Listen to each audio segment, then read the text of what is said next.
নমস্কার, তনুর গল্প সংবাদে আমি তনুশ্রী আবারও তোমাদের জন্য নিয়ে এসেছি একটি মজার এবং সুন্দর গল্প, সুকুমার রায়ের হেসোরাম হুঁশিয়ারের ডায়েরি। গল্পটি শোনবার অনুরোধ রইল।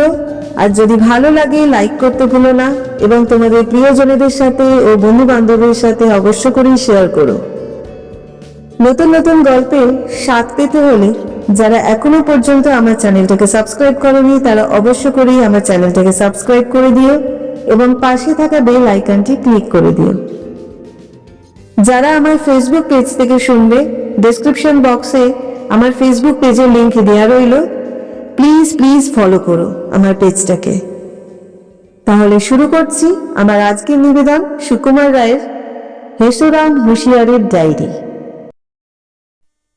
প্রফেসর হুঁশিয়ার আমাদের উপর ভারী রাগ করেছে। আমরা শিকারের জীবজন্তু সম্বন্ধে নানা কথা ছাপিয়েছি, কিন্তু কোথাও তার অদ্ভুত শিকার কাহিনীর কোনো উল্লেখ করিনি। সত্যি আমাদের ভারী অন্যায়।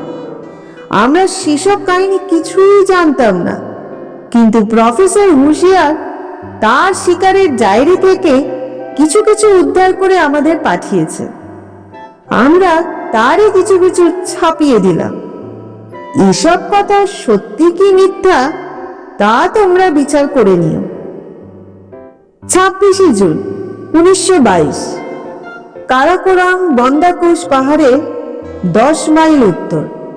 আমরা এখন সব শুদ্ধ 10 জন।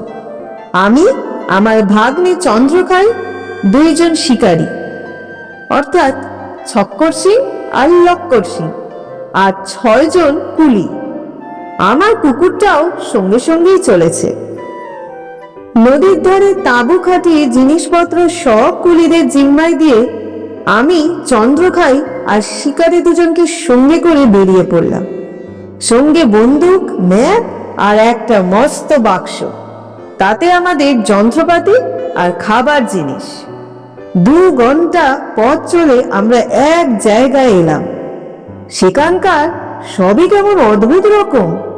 বড় বড় গাছ, তার একটারও নাম আমরা জানি না। একটা গাছে প্রকাণ্ড বেলের মতো মস্ত মস্ত লাল রঙের ফল ঝুলছে। একটা ফুলের গাছ দেখলাম, তাতে হলদে সাদা ফুল রয়েছে, একটা 1.5 হাত লম্বা। আর একটা গাছে ঝিঙের মতো কি সব ঝুলছে। 25 হাত দূর থেকে তার ঝাঁঝালো গন্ধ পাওয়া যায়। আমরা অবাক হয়ে এইসব দেখছি। এমন সময় হঠাৎ হুপ হাপ গুপ গাপ শব্দে পাহাড়ের উপর থেকে ভয়ানক একটা কোলাহল শোনা গেল। আমি আর শিকারী দুজন তৎক্ষণাৎ বন্দুক নিয়ে খাড়া, কিন্তু চন্দ্রখাই বাক্স থেকে 2 টিন জ্যাম বের করে নিশ্চিন্তে বসে খেতে লাগলো। ওইটা তার একটা মস্ত দোষ।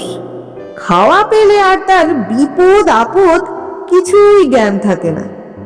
এইভাবে প্রায় মিনিট 2 দাঁড়িয়ে থাকবার পর লক্কর সিং হঠাৎ দেখতে পেল হাতির চাইতেও বড় একটা জন্তু গাছের উপর থেকে তার দিকে তাকিয়ে তাকিয়ে হাসছে। প্রথমে দেখে মনে হলো একটা প্রকাণ্ড মানুষ, তারপর মনে হলো মানুষ নয়, বাঁদর। তারপর দেখি মানুষও নয়, বাঁদরও নয়, একেবারে নতুন রকমের জন্তু। সে লাল লাল ফলগুলোর খোসা ছাড়িয়ে খাচ্ছে আর আমাদের দিকে ফিরে ফিরে ঠিক মানুষের মতো করে হাসছে। দেখতে দেখতে 25-30টা ফল সে টপাটপ খেয়ে শেষ করলো। আমরা এই সুযোগে তার কয়েকখানা ছবি তুলে ফেললাম। তারপর চন্দ্রখাই ভরসা করে এগিয়ে গিয়ে তাকে কিছু খাবার দিয়ে আসলো। জন্তুটা মহা খুশি হয়ে এক গ্রাসে আস্ত একখানা পাউরুটি আর প্রায় আঁচের গুড় শেষ করে তারপর 5-7টা সিদ্ধ ডিম খোলা শুদ্ধ কড়মড়িয়ে খেয়ে ফেলল। একটা টিনে করে গুড় দেওয়া হয়েছিল, সেই টিনটাও সে খাবার মতলব করেছিল, কিন্তু খানিকক্ষণ চিবিয়ে হঠাৎ বিশ্রী মুখ করে সে কান্নার সুরে গাঁও গাঁও শব্দে বিকট চিৎকার করে জঙ্গলের মধ্যে কোথায় মিলিয়ে গেল। আমি জন্তুটার নাম দিয়েছি হ্যাংলাথেরিয়াম। 24শে জুলাই 1922, বন্দাকুশ পাহাড়ের 21 মাইল উত্তর। এখানে এত দেখবার জিনিস আছে, নতুন নতুন এত সব গাছপালা, জীবজন্তু, যে তারই সন্ধান করতে আর নমুনা সংগ্রহ করতে আমাদের সময় কেটে যাচ্ছে। 200 রকম পোকা আর প্রজাপতি আর 500 রকম গাছপালা, ফুল ফল সংগ্রহ করেছি। আর ছবি যে কত তুলেছি তার সংখ্যাই হয় না। একটা কোনো জ্যান্ত জানোয়ার ধরে সঙ্গে নেওয়ার ইচ্ছা। দেখা যাক কতদূর কি হয়। সেবার যখন কটক টোডন আমায় তাড়া করেছিল, তখন সে কথা কেউ বিশ্বাস করেনি।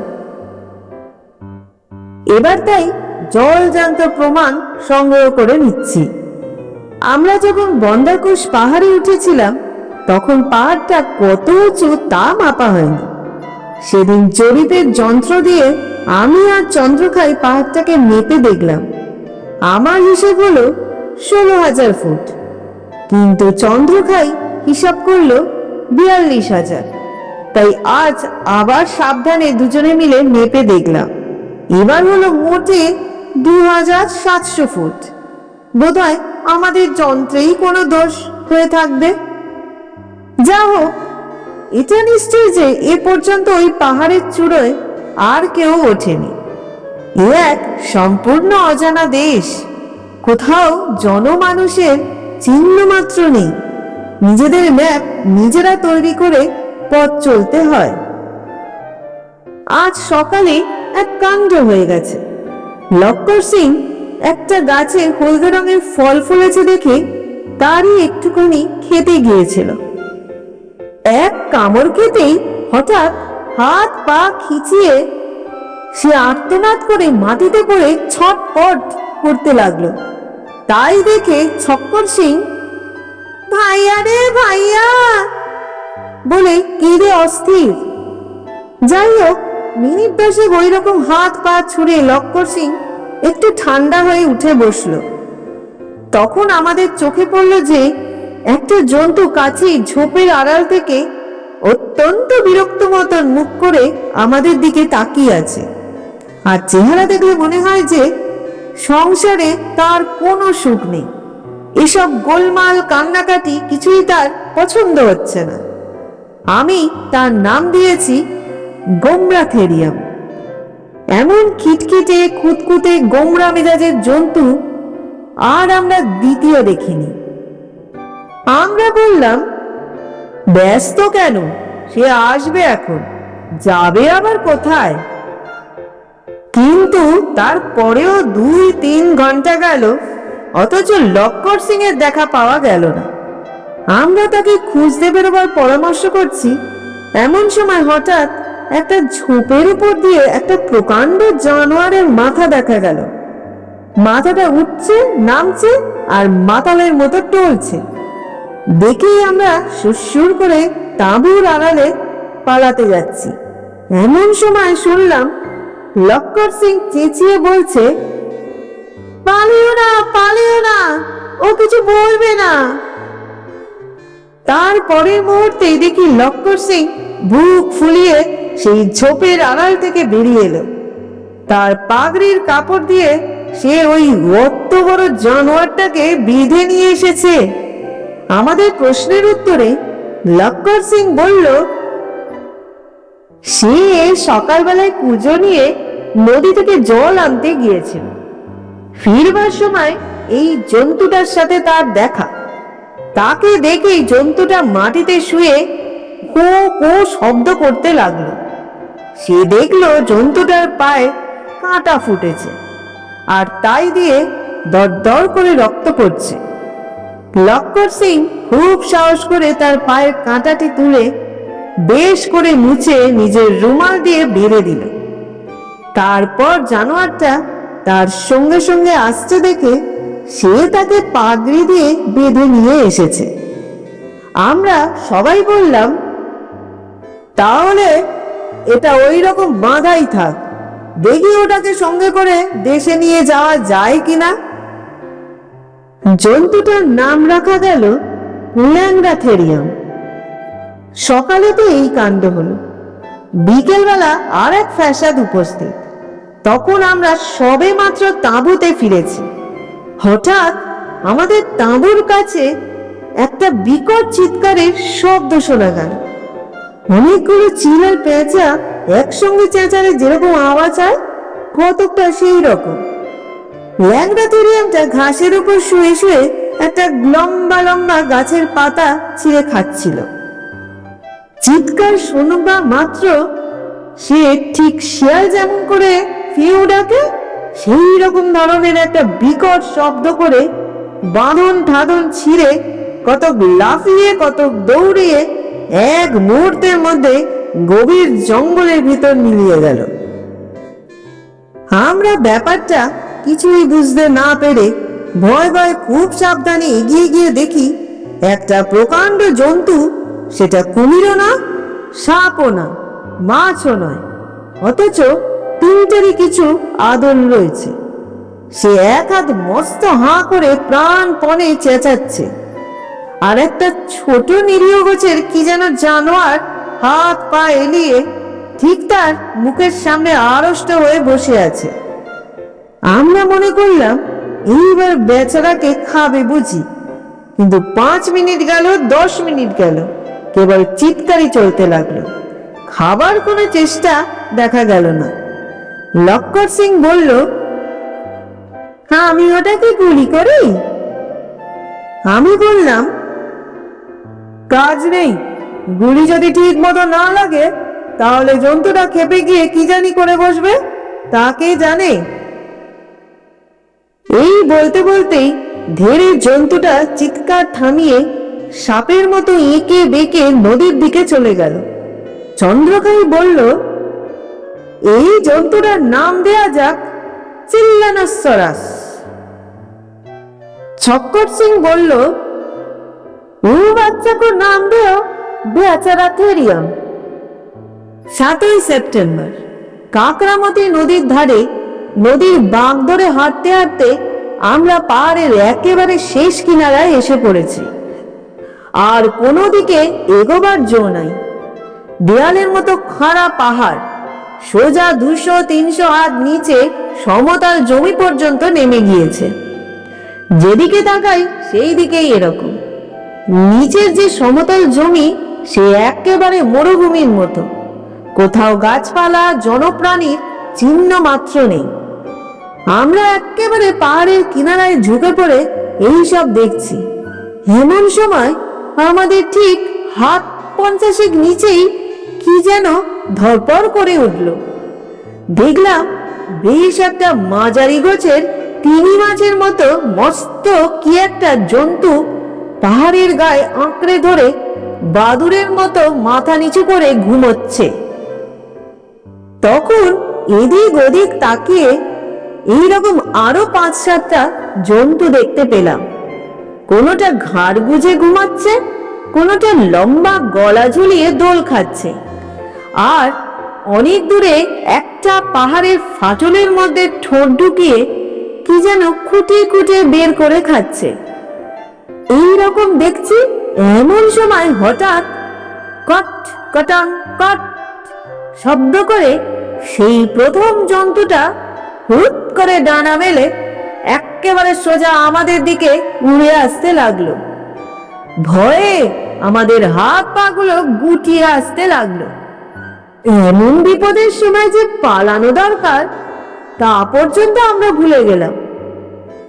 জন্তুটা মুহূর্তের মধ্যে একেবারে আমাদের মাথার উপরে এসে পড়লো। তারপর যে কি হলো তা আমার ভালো করে মনে নাই, খালি একটু একটু মনে পড়ে একটা অসম্ভব বিটকেল গন্ধের সঙ্গে ঝড়ের মতো ডানা ঝাপটানো আর জন্তুটার ভয়ানক কটকটাং আওয়াজ। একটুখানি ডানার ঝাপটা আমাদের গায়ে লেগেছিল, তাতেই আমার দম বেরিয়ে প্রাণ বের হবার জোগাড় হয়েছিল। অন্য সকলের অবস্থাও সেই রকম অথবা তার চাইতেও খারাপ।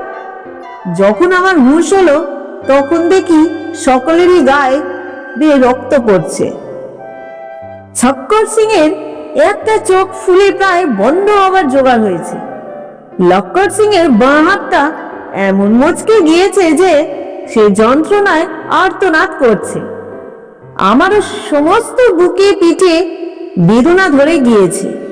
কেবল চন্দ্রকাই এক হাতে রুমাল দিয়ে কপালের আর ঘাড়ের রক্ত মুছছে, আর এক হাতে এক মুঠো বিস্কুট নিয়ে খুব মন দিয়ে খাচ্ছে।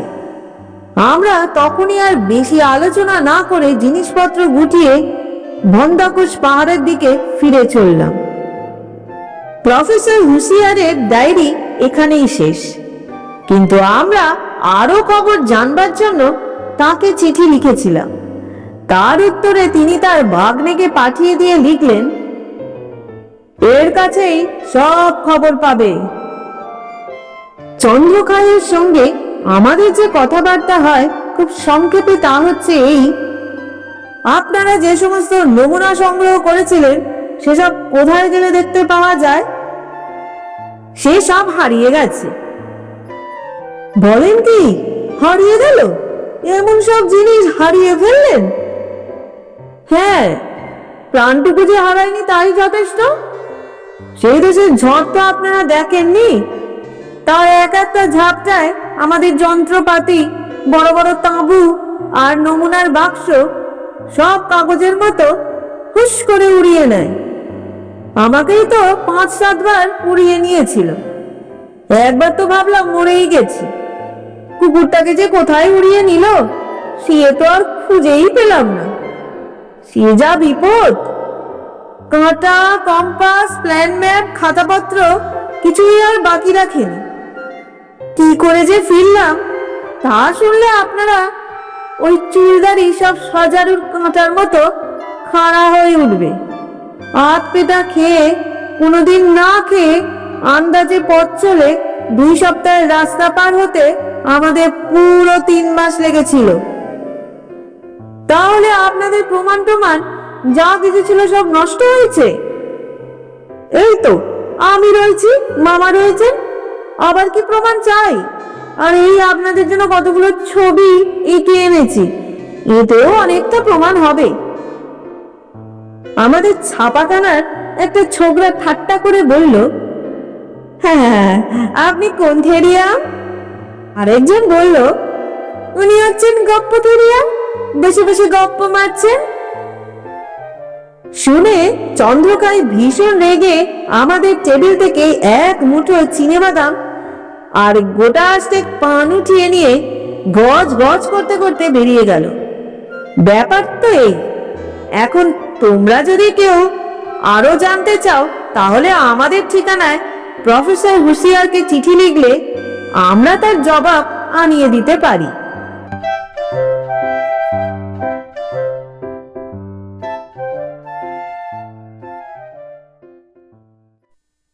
ব্যাস, এতক্ষণ তোমরা শুনলে সুকুমার রায়ের একটা ছোট্ট মজার গল্প, হেসরাম হুঁশিয়ারের ডায়েরি।